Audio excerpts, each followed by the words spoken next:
So, I wanted to write this book because I love the paranormal, I love psychics, I love astrology, I love tarot cards, I love all things self-help, all things esoteric. And I wanted to write about a really destined romance and also throw in all this other stuff that I find really cool. I ripped open the gold envelope Mary had given me to read. It read, "The Great Work. When you see dots, then your journey begins. Harness your thoughts, or the dots become pins. These dots will take shape into pictures with time. Their message is clear, their meaning sublime. On every person, there lives a mighty great cord, a higher connection, a sacred light sword that separates all that is true from the dark, that connects everyone to the source of their spark. The primary cord is quite sacred and true, but there are others less clean, filled with sewage and goo.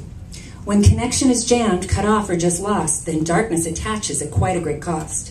Dark matter is fluid and takes many shapes. Learn to decipher what gives and what takes.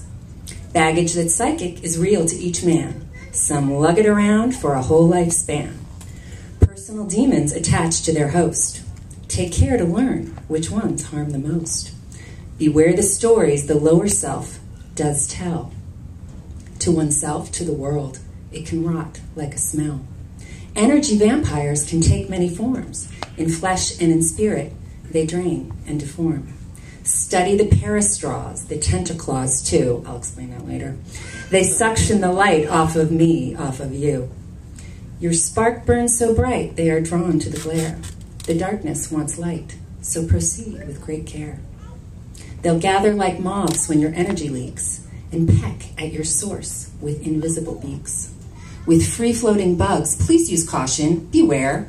The darkness will cluster round ray light so rare.